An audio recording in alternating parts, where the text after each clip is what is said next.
A knock on the door woke me up. I sat up just in time to watch a young woman come into my room. She was dressed in jeans and t-shirt and sneakers just like me. She stood there staring at me. "Oh, good, you're awake. I came for you earlier, but you were sound asleep. It's time for dinner if you're interested. You missed lunch," she said. I scrambled out of bed, glad that I had changed into my jeans and t-shirt. I shoved my feet into my sneakers and hurriedly brushed my hair. I didn't think I had time to do much with it, so I left it loose. Once I thought I was ready, I turned to face her. "Welcome back, besties. How are you liking the story so far? Comment below what you're thinking. Now let's get back to it." She extended her hand out to me. "I'm Aisha Jones. Come on, we're going to be late." Aisha was African American. She was tall and slim.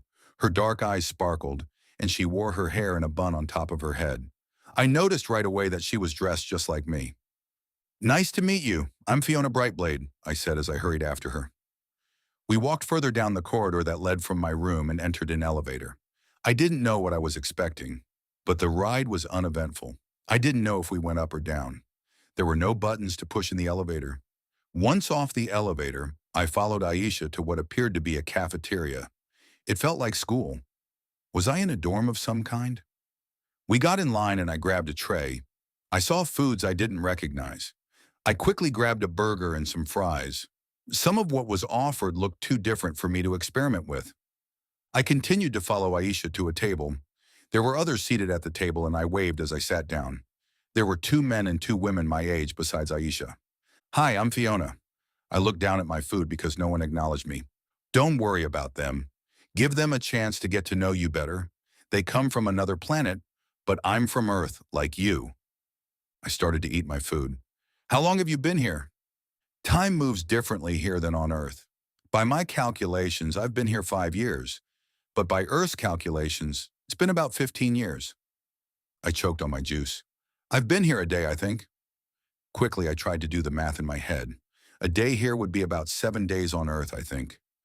"My family back on Earth have probably buried my pod body already," I said sadly. "There isn't a day that passes that I don't think about my family," Aisha said wistfully.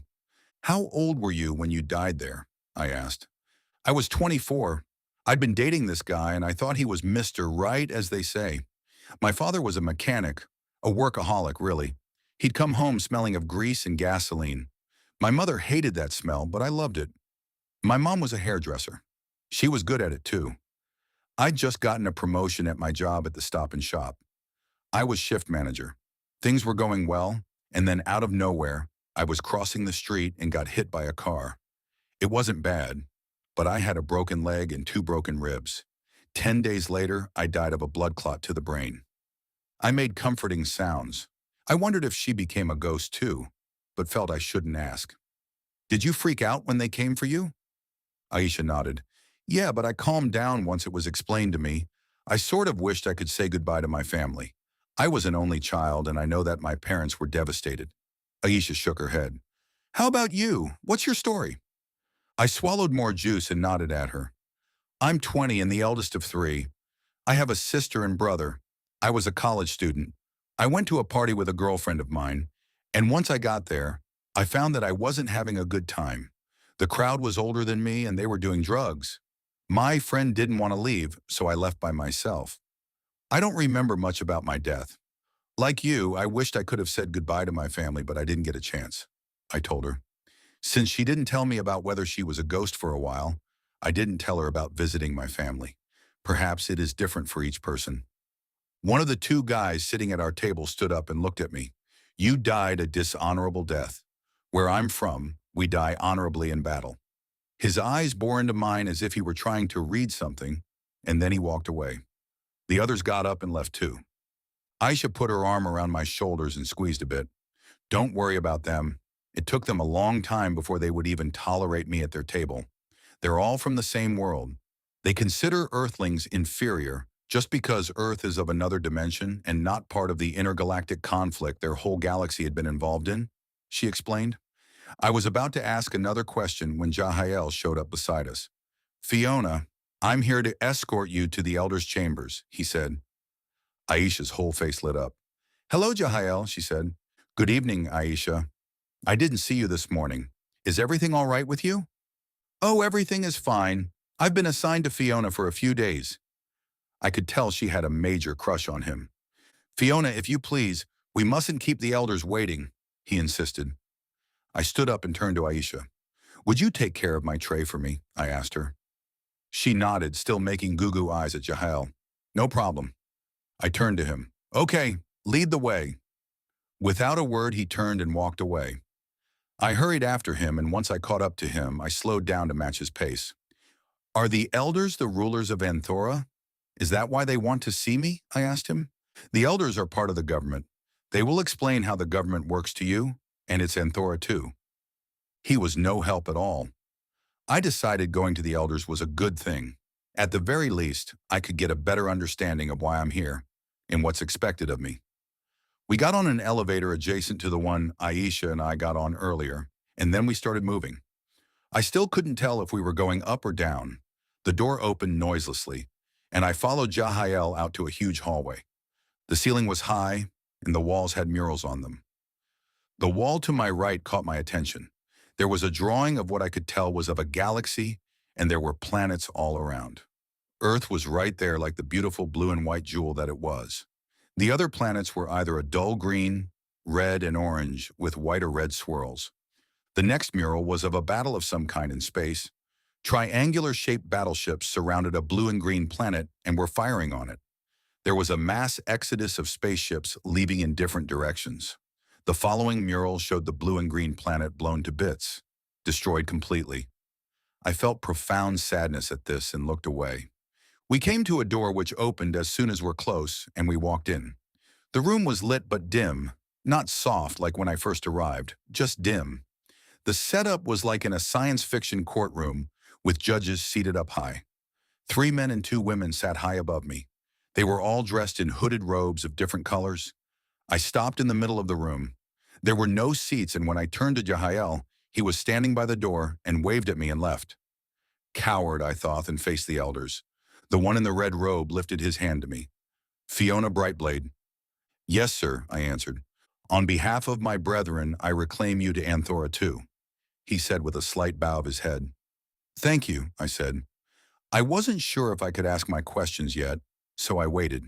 Fiona Brightblade, it has come to our attention that you were not allowed to live out your life on Earth, that you were murdered. Is that so? The one in the green robe asked. Yes, ma'am, I don't remember much, but I was told that I was a victim of an attack. Have you any recollection of the act? This question came from the one in purple. No, sir. I don't remember anything prior to waking up in the hospital morgue. Again, I felt leery of admitting that I was a ghost after my death. I watched them whisper to each other. Then the one in orange spoke up. Fiona Brightblade, will you submit to a recall procedure? It will allow us to see how your life was taken and by whom. I shrugged. Will it hurt? I was also curious about my body. I saw the damage done to it, and yet I have no scars, I said, showing them my arms. Back at the hospital, I had cuts and bruises all over my body and arms. No, my dear, it will not, and when we reclaim someone, their body is restored to its original state before death, White Robe said. She smiled at me. Okay, before we do this procedure, I would like to ask some questions if possible. White Robe nodded. Ask your questions. We will try to put you at ease. I relaxed a little and blew out my breath. Since my death seems to be of interest to you, and the fact that my brother is also an Anthoran, I'm thinking that he might be in danger of being killed as well. If he is, I want to protect him, and I want to be able to visit him. Can you make that happen? Red Robe looked across to his fellow elders and nodded to them. Fiona Brightblade, there are things that must not be revealed to you yet while we investigate your death. Rest assured that it will be done quickly. Your brother's safety is a concern of ours. One thing we can reveal to you is that your path is that of a warrior. Once we've completed our investigation, your training will begin. It is possible that you will be assigned to protect your brother. Excellent. Besides the training, what else am I allowed to do here? I feel like I'm in some sort of dormitory. Is the building I'm housed in a school? Purple Robe answered. The dormitory is necessary until you're fully trained and placed in your path. All those in your dormitory are trainees. We have reclaimed a great number of Anthrans from different worlds lately. All are being sorted, trained, and placed in their paths. I nodded again. When do we begin the recall procedure? Boehm will come for you in 3 days. Take the time to acclimate and interact with your fellow trainees, White Robe said. Then as one, the elders stood up and walked out through a door behind them. Jahael reappeared suddenly and beckoned me to follow him out. We walked back through the corridor with the murals. I looked to the one opposite me and saw more murals of what I was beginning to understand was the history of Anthora II. Who painted these murals? I asked him. He shrugged. I do not know. They were here when I was reclaimed. They are of some of our history. Our home world was destroyed by war. We were able to flee to different worlds. There is an archive of our history in the Great Library, if you're interested in learning more. I would like that very much. Can you take me there now? Jahael nodded. He led me to a different elevator from the one we rode on earlier. It started to move, and again I wondered how it worked. How does the elevator know where we want to go? There are different elevators and each goes to a specific area or place. The one down the hall from your room goes only to the cafeteria, and the one across from it goes to the elders' chambers. The one next to their chambers goes to the library, and there's one other that is used only by the elders, from inside their chambers, he explained. How long have you been here? I was born on Tia 4. My existence there ended in a hunting accident. I was attacked by a wild Zoyor. I have been here 10 years, replied Jahael. What's a Zoyor? I asked. It is like a saber-toothed tiger on your earth. You have tame ones? I asked, picturing a playful saber-toothed tiger. Jahael chuckled. Yes, they are like your lions on Earth. My path is communications. I don't know much about Earth. I had a crash course in order to qualify to join the reclaiming team. Your Earth has many languages that I find fascinating. On my world, we spoke only one. The elevator stopped and the doors whispered open.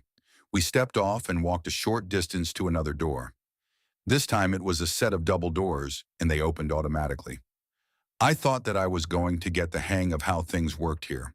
Sensors on the doors made the door or elevators open. At least that's what I thought. The great library was ginormous. Holy moly! I don't know where to begin, I exclaimed in awe. Jahael laughed. Everyone who comes here for the first time reacts the same as you.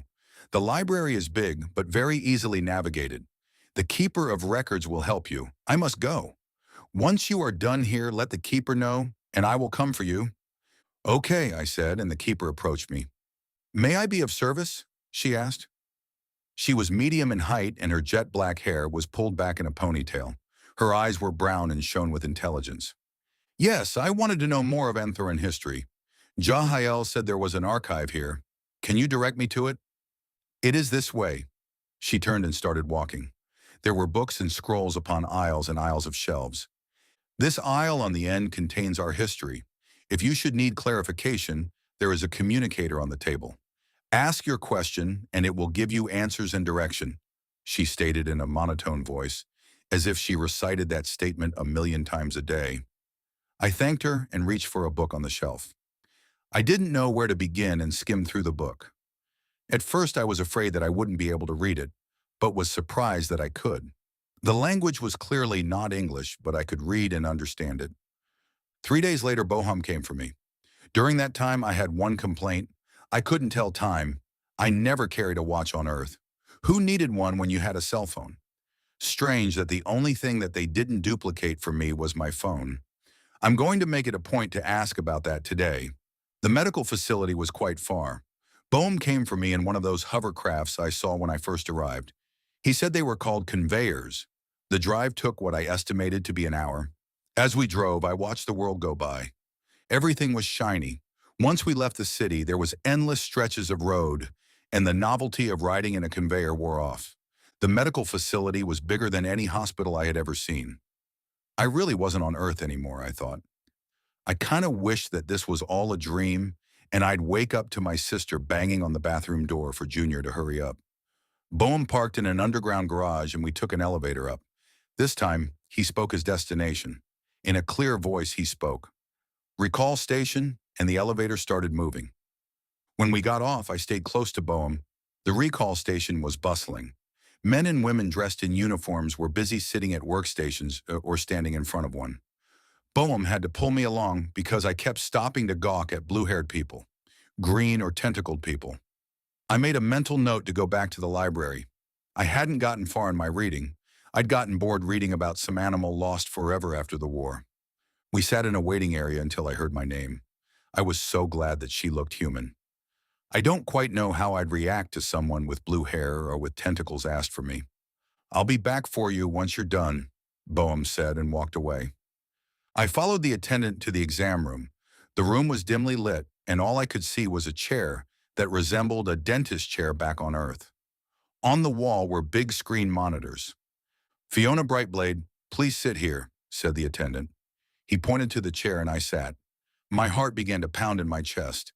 I was suddenly afraid. "I'm nervous," I admitted. "That is quite understandable, but I can assure you that the procedure is completely safe," said Elder Whiterobe. I didn't know where she came from, but I was glad she was there. She smiled when I settled onto the chair. As soon as I sat, the attendant approached me with a skull cap with electrodes attached and placed it on my head. White Robe continued to reassure me with her presence. As soon as the cap was adjusted on my head, I began to feel relaxed. The chair tilted back until I was reclining. I almost didn't feel the pinprick on my arm. "What is your name?" he asked a moment later. "Fiona Brightblade," I couldn't help but answer. "Good. How old are you?" "I am 20 years old. Do you remember the night of the party?" "Yes, it was Friday night." Then all of a sudden, I was there at the party. Donna dumped me for Bill, the guy who invited us. We were at his apartment. I watched as she danced with him. She had a drink in her hand, and she looked like she was having a blast. The music was nice, and I swayed to it until this guy asked me to dance. We danced until the music changed to something else. I thanked him and went in search of a cool drink. The punch bowl was in the kitchen and I filled a cup. I grimaced and poured the drink in the sink. It was pure alcohol. The guy I danced with asked if I wanted a soda and reached for one in the refrigerator. I thanked him and took it. "Hey, do you want to smoke?" he asked me when we got back to the living room. He held up a joint to show me. I shook my head. "No, I have to study later," I told him. He said that it was cool and walked away. It was then I noticed that almost everyone was smoking or snorting something. What kind of party did Donna bring me to? I searched for her and found her in a corner with Bill. He was holding a book with lines on it for Donna. I couldn't believe Donna was doing drugs. I didn't care if she got angry at me or embarrassed. I walked right up to them. "Donna, I want to leave. Are you coming?" She stared at me through glazed eyes. "What? Aren't you having fun?" "No, I'm not. I want to go home. Are you coming or not?" "No, I'll call you tomorrow, okay?" "Fine," I said and headed toward the door. I gave her a final glance, and she didn't even look my way. Outside, I took a breath and tried to figure out where I was. Donna drove us, and I hadn't paid much attention coming in. I started walking, hoping I'd come to a bus stop. Suddenly, the guy I danced with was walking in step with me. "Hey, I saw you leave. Are you okay?" "Yeah, I'm not cool with all that back there," I told him. "Do you have a way of getting home?" he asked me further. "I can give you a ride." "Nah, it's cool. I can find my way." I pulled out my phone and scrolled to see who I could talk into picking me up. My last resort was to call my dad, but I didn't want to hear the lecture he was sure to give me. The guy continued walking beside me. "It's cool if you don't trust me, but it's late and there are no buses around here." I looked around and realized that he was right. The area was rows and rows of suburban homes. "Can you take me as far as the closest bus stop?" I asked. He smiled. "Yeah, I can do that." He pointed to a car a few feet from us. "That's my car over there." We walked to it and he unlocked the door for me, and I got in the front passenger seat and watched him walk around to the driver's seat. Then I noticed the guy in the back seat. "Hi," I said. I felt uncomfortable, but he didn't look dangerous. "Howdy," he replied. "I see you've met John. My name is Buck. The bus stop is a few blocks away, okay?" "Yeah, okay," I replied. 4 blocks wasn't a big deal. Buck drove at least 10 blocks before he pulled into a parking space and then got out. He came over to the passenger side, pulled the door open, and yanked me out. "Hey, what gives?" I screeched. John got out also. It was then I realized that I was in trouble. Buck grabbed me into a chokehold and dragged me toward the park. I tried to scream, but his hand clamped tightly over my mouth. John followed behind us. He walked kind of funny and he was whistling a tune I didn't recognize. When we got further into the park, John walked around us in a circle. I've been on this stinking planet 5 miserable years searching for your kind. What were the odds that you'd just show up at our party, playing right into our hands? He asked no one in particular. We could smell you the minute you walked into the house, Buck said into my ear. I struggled, but he was holding me tightly. Besides, the knife that suddenly appeared at my throat made me think twice. John raised his arms high above his head and stretched. I heard a ripping sound, and I stared in horror as his skin fell off clothes and all to the ground. I struggled harder. John wasn't human, and neither was Buck. He handed me off to the thing that was John and dropped his skin too. I felt adrenaline course through my veins and also felt a sense of calm. I took a deep breath to gather my strength. Then I bent down, pulling John with me. He had a knife too, and I didn't care. John's hold on the knife, and my arms loosened, and I quickly turned to kick with my knee. I didn't get him where I wanted, but he was having trouble breathing. I pushed him off to stand and angled my body away from Buck's sudden lunge. I turned around and sent him flying with a kick to his back. "Oh, you're gonna wish you hadn't done that, anther and scum," John said behind me. I jerked around toward him, and he shot me with his weapon. 3 projectiles landed in my abdomen and chest. I could feel the blades moving inside me, ripping and tearing at my insides. I dropped to my knees trying to control the pain. It was then John came up behind me and slit my throat. The monitors overhead went dark. I started kicking and screaming. The attendant and one other held me down while another injected me with a sedative. That's it for now. Comment if you thought Fiona fought bravely. Come back for another episode and please like and subscribe.